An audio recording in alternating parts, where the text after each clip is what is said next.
बोलिए सदगुरु परमात्मा सत्य कबीर साहिब की जय। सदगुरु श्री लेखराज जी महाराज की जय। सत साहिब साहिब साहिब साहिब बंदी सत साहिब। प्रिय साधकों, जो भी ध्यान मार्ग से भक्ति मार्ग से जुड़ रहे हैं, तो आज का टॉपिक मैंने जो समझा है वो ये है, एकाग्रता। एकाग्रता मतलब ध्यान की पहली सीढ़ी। जैसे एक लैडर होती है ना, सीढ़ी। सीढ़ी में जो पहला स्टेप होता है, पहला दूसरा स्टेप होता है, उसमें थोड़ा चढ़ने में डर लगता है। तो वही, अगर हम उसको चढ़ गए तो हम सीढ़ी के आखिरी छोर तक पहुंच जाएंगे, आखिरी अंतिम मुकाम तक पहुंच जाएंगे। उसी तरह भक्ति मार्ग में भी एक सीढ़ी है, ध्यान की सीढ़ी। सिर्फ ध्यान की पहली सीढ़ी को एकाग्रता कहा जाता है। एकाग्रता यानी कॉन्सेंट्रेशन। कॉन्सेंट्रेशन एकदम totally focus, totally concentrate on that thing. जो भी आपको गुरु महाराज ने बताई है, शब्द क्या बोलना है, मन अंतर मन में सुरती कहाँ लगानी है, और एकाग्रता कैसे आएगी। एकाग्रता अगर कोई 1 मिनट भी आ जाए तो भी बहुत अच्छी बात है, 2 मिनट भी आ जाए तो भी बहुत अच्छी बात है। एकाग्रता बढ़ेगी। एकाग्रता बढ़ेगी तभी ही ध्यान आगे बढ़ेगा। एकाग्रता नहीं बढ़ेगी, एकाग्र नहीं होंगे हम ध्यान में, तो आनंद भी नहीं होंगे। एकाग्रता की पहली सीढ़ी, ध्यान की पहली सीढ़ी है एकाग्रता। एकाग्रता में एक आनंद है। ठीक है, एकाग्रता में एक आनंद है।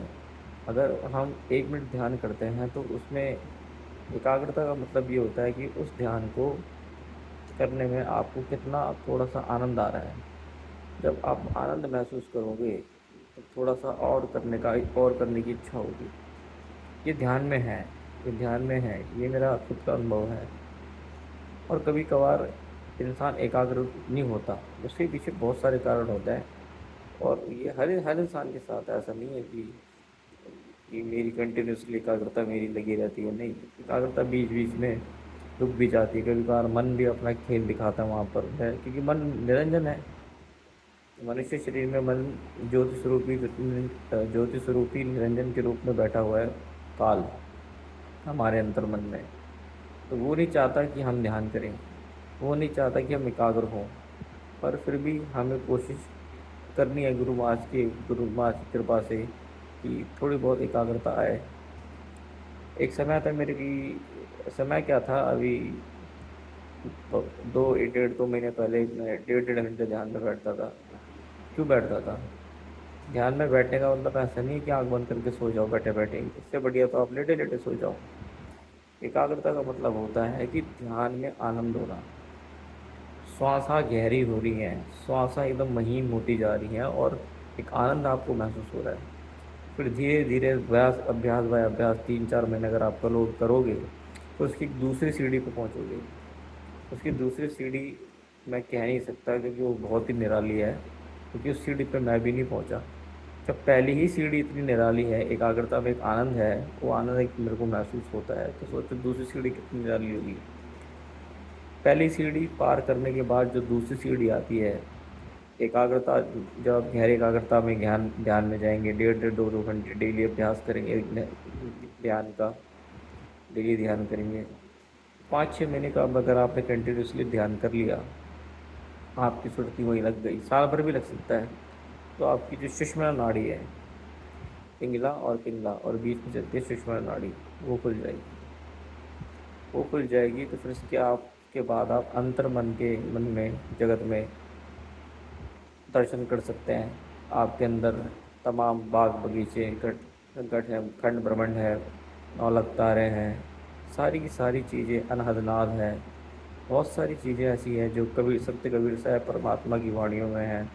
इस घट भीतर बाग बगीचे, इस घट भीतर सृजनहारा, इस घट भीतर नौलख तारे, इसी में सृजनहारा,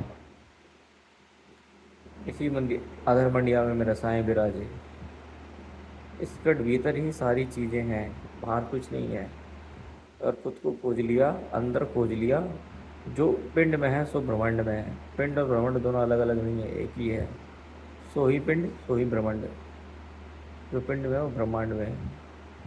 क्योंकि जिस हमारे शरीर में जो आत्मा है उस परमात्मा का अंश है।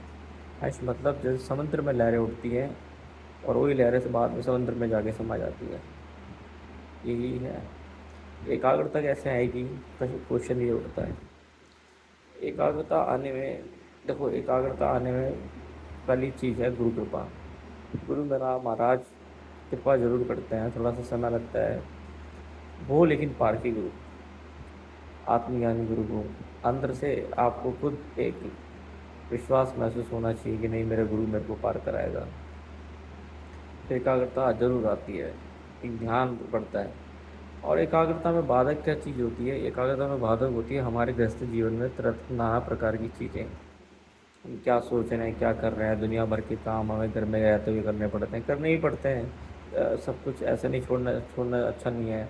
तो कबीर साहब ने गृहस्थ आश्रम को सबसे बड़ा आश्रम बताया गया है। एक ही गृहस्थ आश्रम वो है विरक्त। गृहस्थी तो पक्का गृहस्थी, वृत्ति तो पक्का वृत्ति। तो गृहस्थ आश्रम में सबसे बड़ा बताया गया, तो इसमें ऐसे नहीं कि सारे काम छोड़ छाड़ दो, पर हाँ इतना भी इसमें मगन मत हो जाओ कि परमात्मा की चीज़ को भूल जाओ। जो कोल वचन पेट से, माँ के पेट से करके आए हो सतगुरु को सत्य कबीर साहब से, उसे भूल जाओ नहीं। कुछ तो थोड़ी देर वो हमें डेली याद करता है, वो मालिक वो परमात्मा हमें डेली याद करता है, लेकिन हम उसे याद नहीं कर पाते।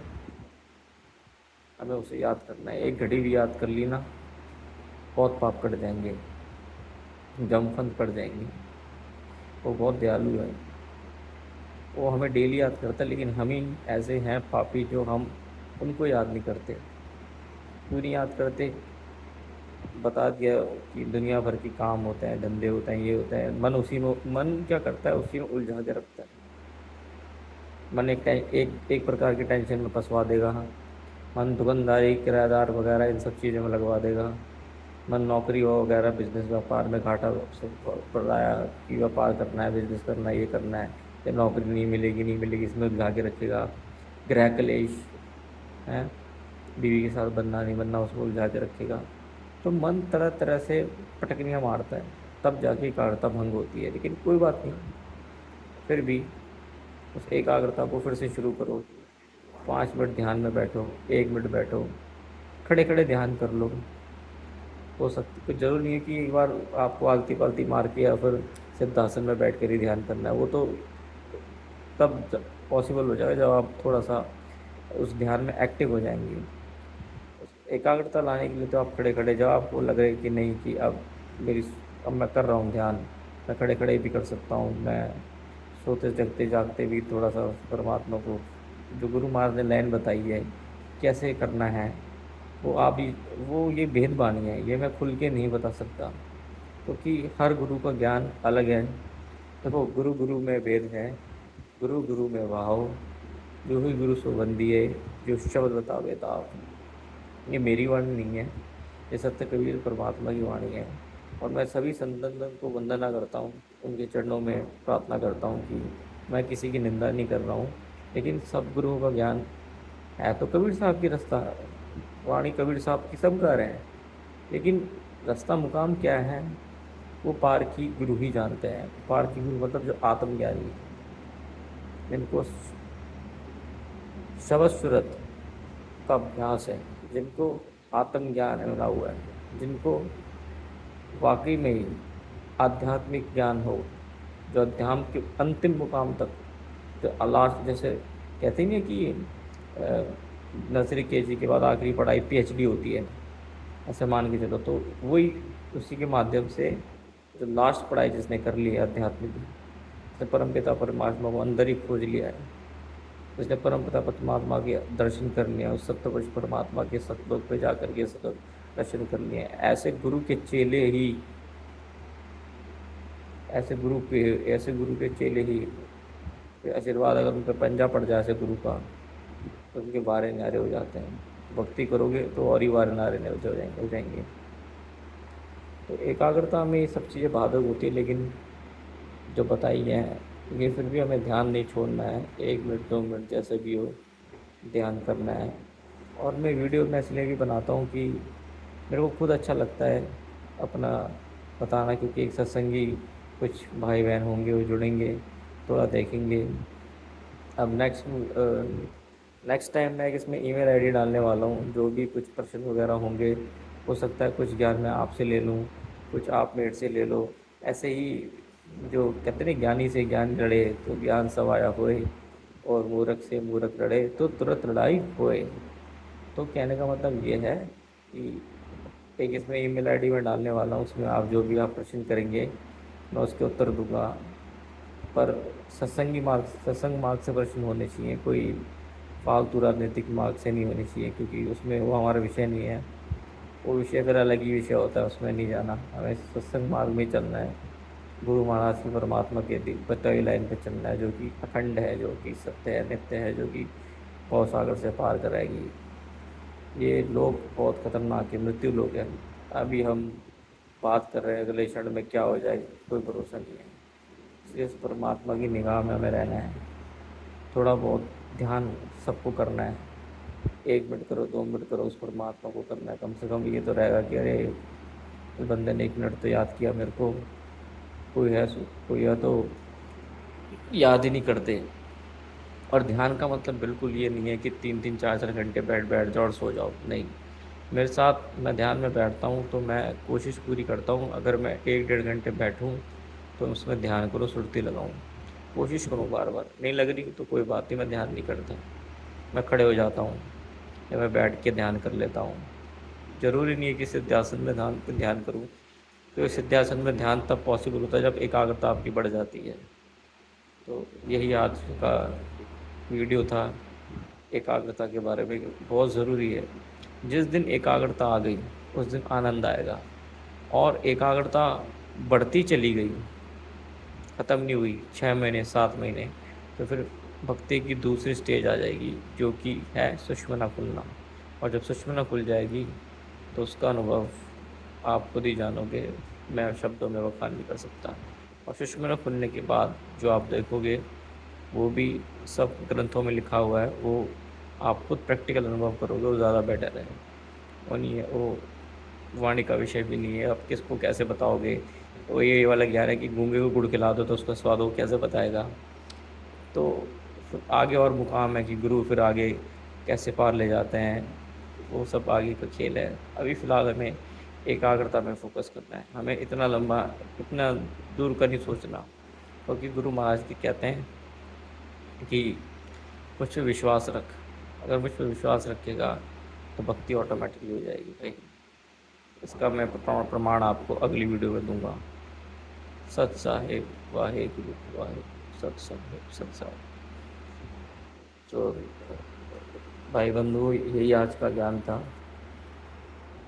थोड़ा नेक्स्ट टाइम मैं कोशिश करूँगा और अच्छे बढ़िया ईमेल आईडी वगैरह डालूँ, ताकि आप सभी को समझ में आए। तो नमस्कार, सत साहिब साहिब बंदगी।